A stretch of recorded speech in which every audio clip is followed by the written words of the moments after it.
1270મો શબ્દ મિત્રો પાકવું. પાકવું ને અંગ્રેજીમાં શું કહીશું? તો પાકવું ને અંગ્રેજીમાં કહીશું ટુ રાઇપેન. TO2RIPEN ટુ રાઇપેન મતલબ કે પાકવું. 1271મો શબ્દ મિત્રો પાટો. પાટોને અંગ્રેજીમાં શું કહેવાય? તો પાટોને અંગ્રેજીમાં કહીશું બેન્ડેજ. BANDAGE બેન્ડેજ મતલબ કે પાટો. 1272મો શબ્દ મિત્રો પાણીની રમતો. પાણીની રમતોને અંગ્રેજીમાં કઈ રીતે બોલાય? તો પાણીની રમતોને અંગ્રેજીમાં કહીશું water sport. WATERSPORTS water sports મતલબ કે પાણીની રમતો. 1273મો શબ્દ મિત્રો ભજીયા. ભજીયાને અંગ્રેજીમાં શું કહેવાય? તો ભજીયાને અંગ્રેજીમાં કહીશું savoury dish. SAVOURY savoury dish. DISH dish મતલબ કે ભજીયા. 1274મો શબ્દ મિત્રો પાતળું. પાતળુંને અંગ્રેજીમાં શું કહીશું? તો પાતળુંને અંગ્રેજીમાં કહીશું સ્લિમ. SLIM સ્લિમ મતલબ કે પાતળું. 1275મો શબ્દ મિત્રો પાપડ.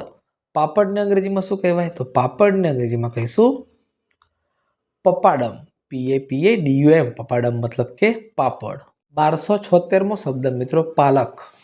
પાલકને અંગ્રેજીમાં શું કહેવાય? તો પાલકને અંગ્રેજીમાં કહીશું સ્પિનચ. સ્પિનચ મતલબ કે પાલક, જેનું આપણે શાક બનાવીને ખાઈ શકીએ છીએ એ. પાલકની શાક બને, પરાઠા પણ આપણે બનાવીને ખાતા હોઈએ છીએ. એ પાલકને અંગ્રેજીમાં સ્પિનચ કહેવાય. 1277મો શબ્દ મિત્રો પીઠ. પીઠને અંગ્રેજીમાં શું કહીશું? તો પીઠને અંગ્રેજીમાં કહીશું બેક. BACK બેક મતલબ કે પીઠ. 1278મો શબ્દ મિત્રો પીવું. પીવુંને અંગ્રેજીમાં શું કહેવાય? તો પીવુંને અંગ્રેજીમાં કહીશું ડ્રિંક. DRINK ડ્રિંક મતલબ કે પીવું. 1279મો શબ્દ મિત્રો પીપી. પીપીને અંગ્રેજીમાં શું કહેવાય? તો પીપીને અંગ્રેજીમાં કહીશું સ્વીટ. SWEET સ્વીટ મતલબ કે પીપી. 1280મો શબ્દ મિત્રો પીરસવું. પીરસવુંને અંગ્રેજીમાં શું કહેવાય? તો પીરસવુંને અંગ્રેજીમાં કહીશું સર્વ ફૂડ. SERV સર્વ. FOOD food. સર્વ ફૂડ મતલબ કે પીરસવું. 1281મો શબ્દ મિત્રો પીવું.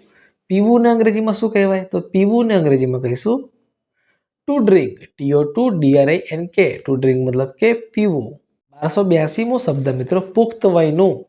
પુખ્ત વયનું ને અંગ્રેજીમાં શું કહેવાય? તો પુખ્ત વયનું ને અંગ્રેજીમાં કહીશું એડલ્ટ. ADULT એડલ્ટ મતલબ કે પુખ્ત વયનું. 1283મો શબ્દ મિત્રો પૂરી. પૂરીને અંગ્રેજીમાં શું કહીશું? તો પૂરીને અંગ્રેજીમાં કહીશું fried bread. FRIED fried. BREAD fried bread મતલબ કે પૂરી. 1284મો શબ્દ મિત્રો પેટ. પેટને અંગ્રેજીમાં શું કહેવાય? તો પેટને અંગ્રેજીમાં કહીશું સ્ટમક. STOMACH સ્ટમક એટલે પેટ.